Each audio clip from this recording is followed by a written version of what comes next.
নোংরা পচা জিনিসের দুর্গন্ধ আমরা সহ্য করতে পারি না। আমরা কখনো দুর্গন্ধের ধারে কাছেও যাই না। সবসময় নোংরা পচা জিনিস থেকে নিজেকে দূরে রাখার চেষ্টা করি।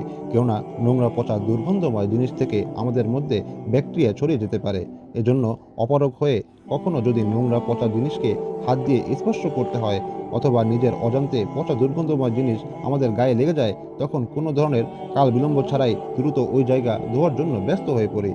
যতক্ষণ না ধৌত করছি ততক্ষণ পর্যন্ত স্বস্তি মেলে না। কারণ নোংরা পচা জিনিসই রোগ জীবাণুর কারখানা। এটা যদি আমাদের গায়ে লেগে যায় তখন ধৌত না করলে এটার প্রভাব আমাদের সারা শরীরে বিস্তার করবে। ফলে বিভিন্ন রোগে আক্রান্ত হওয়ার ঝুঁকি থেকেই যাবে। বাহ্যিক পচা দুর্গন্ধময় ময়লা আবর্জনা থেকে তো নিজেকে অনেকবার দূরে রাখার চেষ্টা করেছেন। কখনো কি নিজের দুর্গন্ধময় নফস থেকে নিজেকে দূরে রাখার চেষ্টা করেছেন? না, আমরা কেউই করি না। আর এটা সম্ভবও নয়। কারণ নফস আমাদের সাথেই রয়েছে। তার থেকে বিচ্ছিন্ন হওয়া অসম্ভব। তবে নফসের ময়লা আবর্জনা দুর্গন্ধ দূর করার উপকরণ রয়েছে।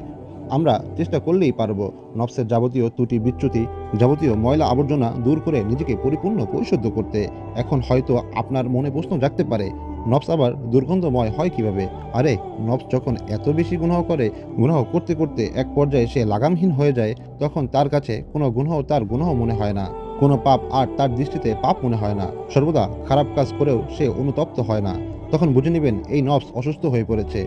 সে পাপ কাজ করতে করতে নিজেকে জখম করে ফেলেছে।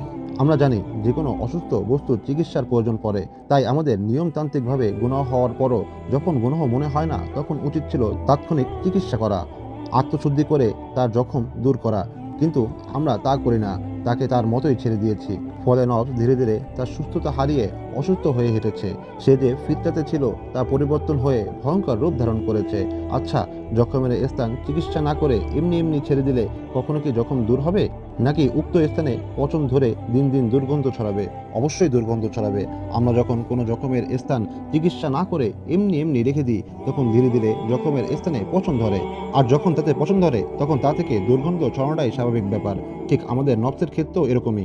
গুনাহের কাজ করলে নফস কখনো সতেজ হয় না, উল্টো তা অসুস্থ হয়ে পড়ে। আর যখন নফস অসুস্থ হয়ে পড়ে তখন গুনাহের কাজ করলেও আর গুনাহ মনে হয় না। এরকমটা অনেকের ক্ষেত্রে হয়ে থাকে। তাই যখন দেখবেন গুনাহ করার পরও আর গুনাহ মনে হচ্ছে না, তখন বুঝে নেবেন নফস আক্রান্ত হয়ে গেছে। এমত অবস্থায় তাৎক্ষণিক নফসের চিকিৎসার সুব্যবস্থা করতে হবে। নয়তো কিছুদিন পর তা পচে গিয়ে দুর্গন্ধ ছড়াবে, যদিও তা অনুভূত হবে না।